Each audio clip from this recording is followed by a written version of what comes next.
Hey guys, today I want to go and talk about locks, particularly locks that use a scale or a liner as the locking mechanism.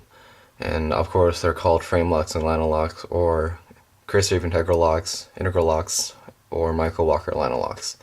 There's a lot of misconceptions about the strength of these locks out there, and a lot of false information, and well, not necessarily false information, but information that's interpreted in the wrong way. So first, I want to talk about the dynamics of these types of locks. It's very simple. It's all very universal, and actually, it can be simply demonstrated by this piece of this index card here. So with all these locks, you have a piece of metal that's bent. It's stress bent, and it engages the tang of the knife, say here, and this bottom part is fixed.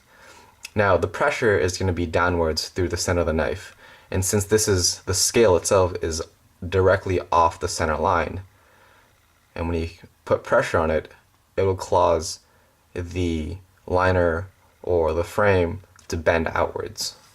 And that's going to be universal in terms of how these locks act.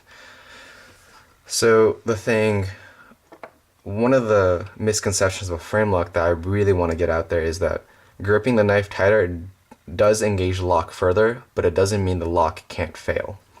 As you've seen here, this lock is completely engaged through. In fact, it's engaged so much that it's got a ton of blade play. That's also due to the fact that I've actually caused this lock to be to fail on several occasions, or fail several times. But the lock here is completely engaged. In essence, you can think of it as me gripping the knife really tightly. However, this lock can still fail.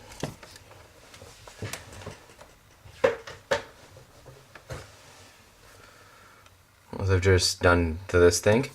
And what happened is that at its weakest point, which is the frame lock cutout, the steel liner has bent outwards. Now, you can argue, actually you can't really argue this point, that this knife is cheap and poorly constructed. Yes, that's very true. However, as I've said before, universally, this is how all locks of this type are going to act. They're going to bend outwards, which leads to the liner lock. The liner lock can sometimes be stronger than the frame lock of the same thickness, or the same thickness of the lock bar cutout. However, what will happen is that because the scale prevents the lock bar from bending outwards, it can still bend inwards at certain points, as this knife is done, and still cause the knife to fail.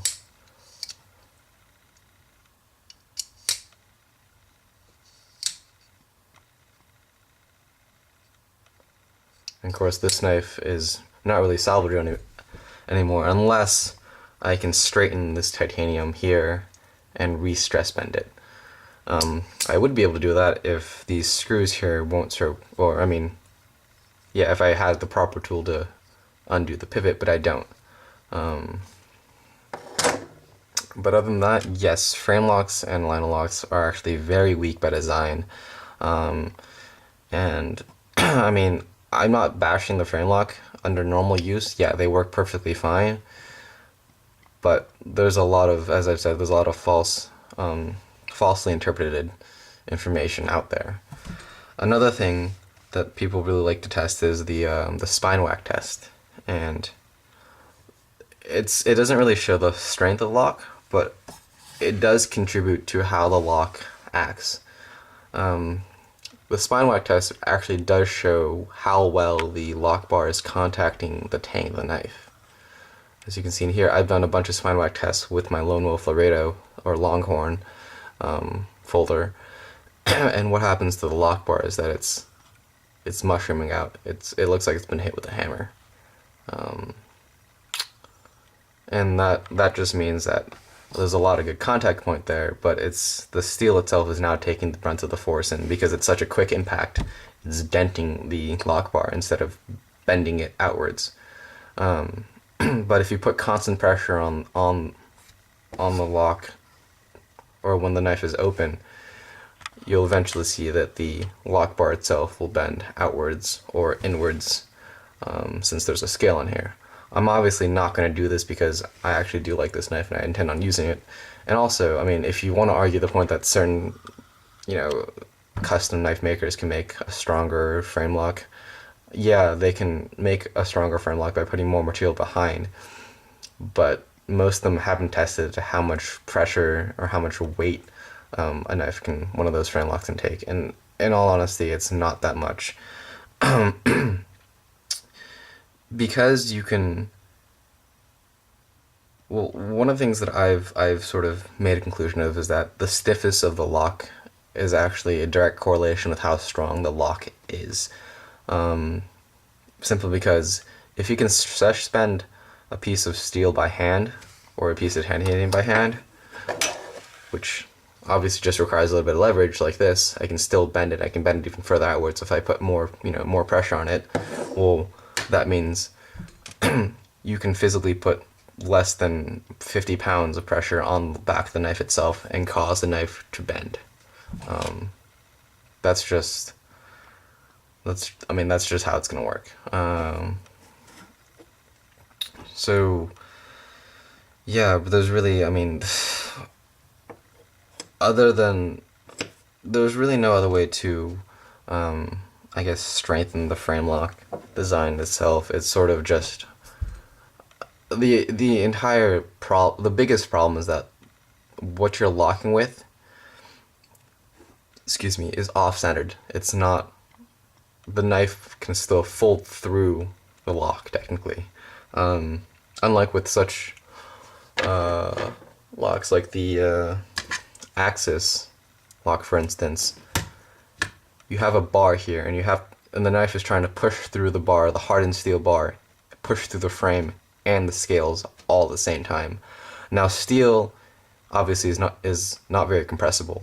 Neither is G10 or whatever handle material is used, but particularly the steel frame that's used, which is why those locks are very, very strong.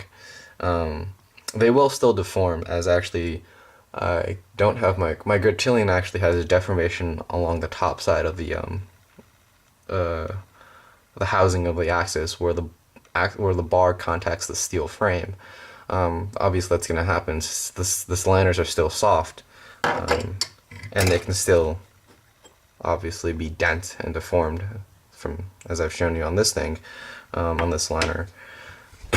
But frame locks and liner locks in general, they're great for EDC work. Yeah, they lock the knife, but they're inherently by design not going to be very strong.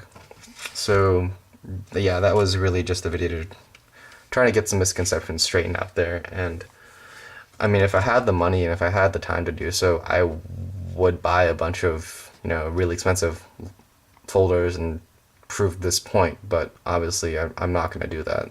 But other than that, hope you guys enjoyed this video.